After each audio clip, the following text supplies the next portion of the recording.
buenas tardes, don Javier. Carlos, ¿cómo estás? Es un gusto tenerlo acá. Agradecemos por habernos colaborado con esta entrevista. Realmente es un trabajo para la Universidad Unidades Tecnológicas de Santander, para la materia de legislación empresarial. Y bueno, empezamos con la entrevista. La primera pregunta, don Javier, es ¿en qué consiste su empresa y sus productos?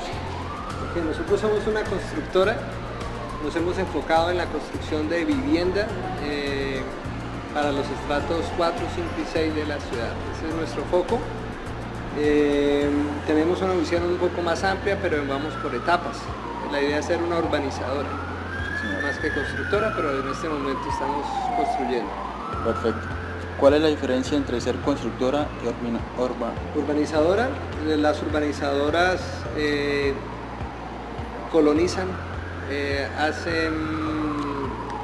penetran en sectores donde todavía no se ha desarrollado urbanismo. ¿Sí? Las constructoras pues por lo general se dedican solamente al negocio de construir. Nosotros viabilizamos predios, les damos un nuevo enfoque y empezamos a abrir mercados para esas zonas. Perfecto. ¿Cómo nace la idea de crear esta empresa? ¿Cómo es la historia de esta empresa? La historia, yo tengo un socio que es constructor desde hace varios años y siempre estuvimos hablando y planeando el construir juntos. Y llegó un momento en que él terminó la sociedad que tenía y me dijo que ya era el momento de comenzar lo que habíamos planeado y arrancamos. Perfecto. ¿Cuántos años lleva? Hace 4 años. ¿Hace 4 años? Sí, señor. Perfecto. ¿Cómo estructuraron o cómo planearon crear esa empresa? Realmente, como les decía, veníamos desde hace tiempo hablando que teníamos que hacer ese negocio. Cuando se dio la oportunidad empezamos de una vez a buscar el predio para hacer el edificio. Nosotros arrancamos la empresa ya con el proyecto. Perfecto. Antes de crear la empresa compramos los predios. Antes de crear la empresa compraron los predios. Sí. ¿Quién lo acompañó en ese proceso? ¿Hubieron varios? Jorge Ricardo Velázquez, perdón, y solo fue una persona. O sea, esta empresa está constituida por 2 socios. Sí, señor. Ahora una pregunta, ¿por qué una sociedad y por qué no solo? ¿Por qué una sociedad y por qué no solo? Sí, señor. Las sociedades son muy complicadas. Creo que tiene que ver con los intereses particulares y con la manera de pensar de los socios.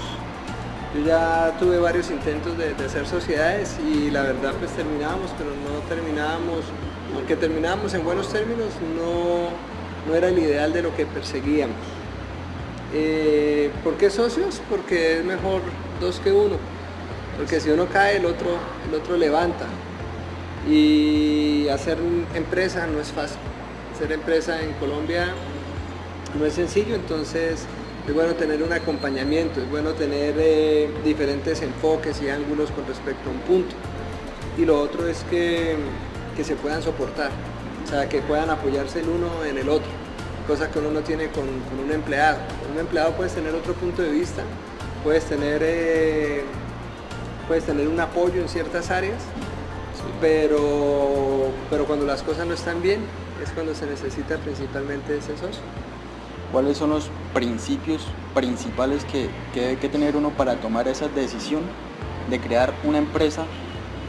Principios principales, yo creo que lo que debe haber es una determinación y un deseo. Ese deseo lo convierte uno en realidad cuando ya toma la decisión de independizarse, de crear un negocio, de crear una empresa. Bueno, listo. Ese es el principio. Yo creo que tenemos claro que crear una empresa es difícil, ¿no? Sí, claro. Es difícil. No es fácil. Yo creo que todos tenemos la mentalidad de crear el deseo de tener una empresa, pero de pasar del deseo a la realidad, ahí es donde queremos saber, o sea, ¿qué conceptos realmente? ¿Qué se requiere? ¿Qué se requieren para pasar de ese deseo a la realidad de crear la empresa? Yo creo que debe haber mucha determinación. Digamos que un consejo que podría dar es principalmente hacerlo en un área en el que seamos expertos, que tengamos un conocimiento claro.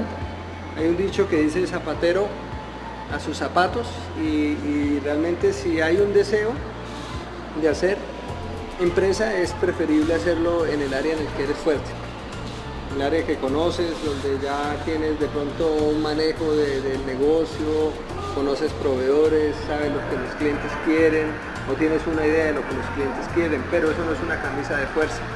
Realmente para mí, digamos que lo principal es el deseo y tomar esa determinación, pero ya después es preferible si lo haces en algo en lo que eres fuerte.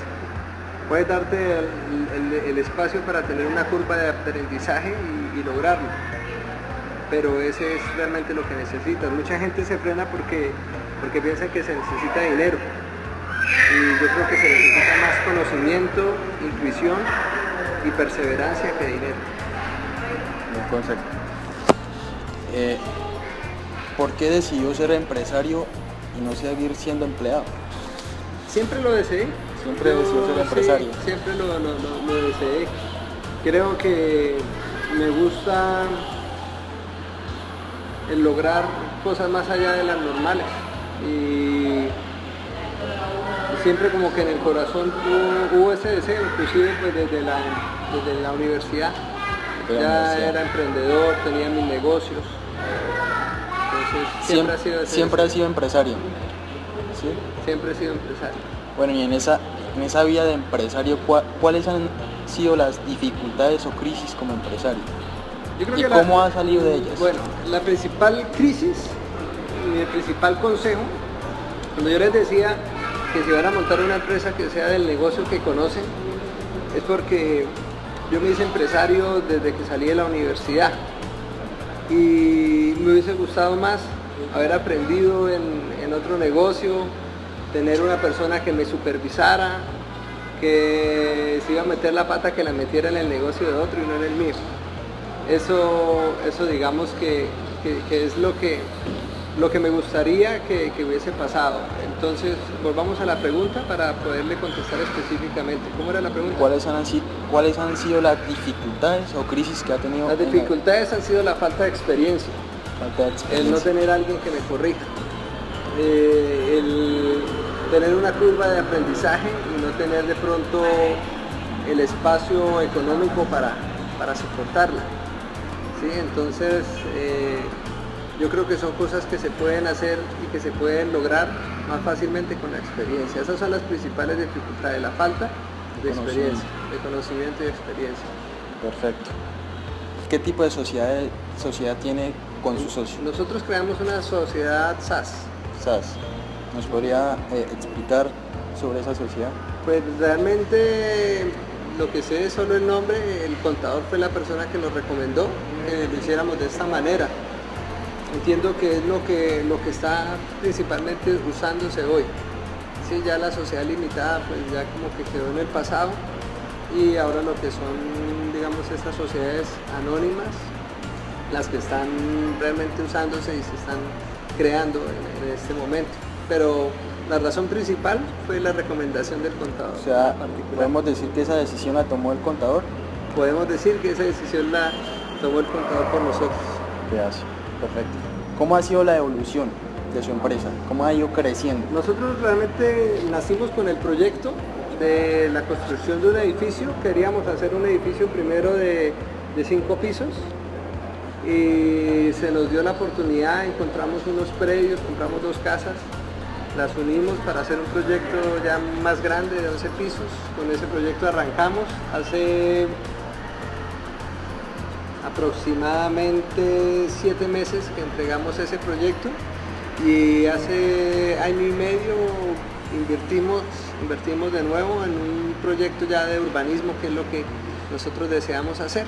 Queremos hacer desarrollos de lotes para vivienda con un enfoque un poco más de poderle brindar a la gente lo que la gente está necesitando: espacios, zonas verdes, aire puro. A eso es a lo que nosotros realmente le queremos dedicar nuestro esfuerzo. Perfecto. ¿Algunos problemas que han tenido que vivir en este tiempo de crecimiento de la empresa? El principal problema es que la falta de dinero te limita. Falta de dinero. Sí, pero realmente yo creo que que todo se puede compensar con esfuerzo y trabajo. Pero realmente ese ha sido el principal inconveniente.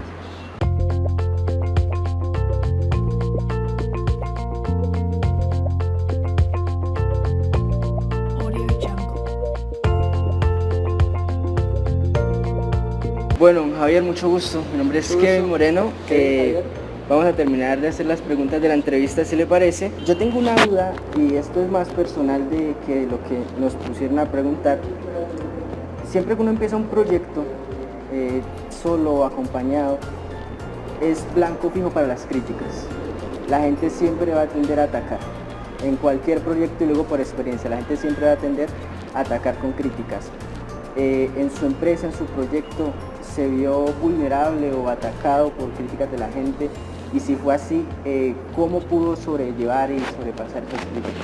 Bueno, en el proyecto como tal no hemos recibido muchas críticas. Yo creo que es parte de la filosofía que nosotros queremos profesar como constructora. Nosotros creemos que más que invertir en publicidad y tratar de decirle a la gente que nosotros construimos bien, preferimos construir bien. Y construir bien significa muchas veces renunciar a un nivel alto de utilidades y más bien entregar un producto de calidad que hable de lo que nosotros hacemos. Entonces, pues eso fue lo que hicimos y no hemos recibido mucha crítica, más bien ha habido muy buena aceptación en el producto terminado de nosotros. Y que la crítica no es mala, la crítica no es negativa. Lo que lo puede hacer malo o bueno es el enfoque que nosotros le demos. Siempre que nos critican, creo que nosotros tenemos que estar abiertos a aprender. Tenemos que ser personas enseñables. Si no, no vamos a crecer, no vamos a evolucionar y no vamos a aprender de las situaciones. Cuando la crítica llega, pues lo que tenemos que hacer es analizarla. Si no construye, pues dejarla que pase. Y si construye, pues aprender de ello. Esa es mi percepción de ese punto. Bueno, esta es una de las preguntas, yo creo que más esperadas. ¿Qué cree que pase con su empresa el día que usted muera? En este momento, si muero yo o muere mi socio, yo creo que va a ser muy afectada la empresa. ¿Por qué? Porque estamos apenas armándonos como una compañía.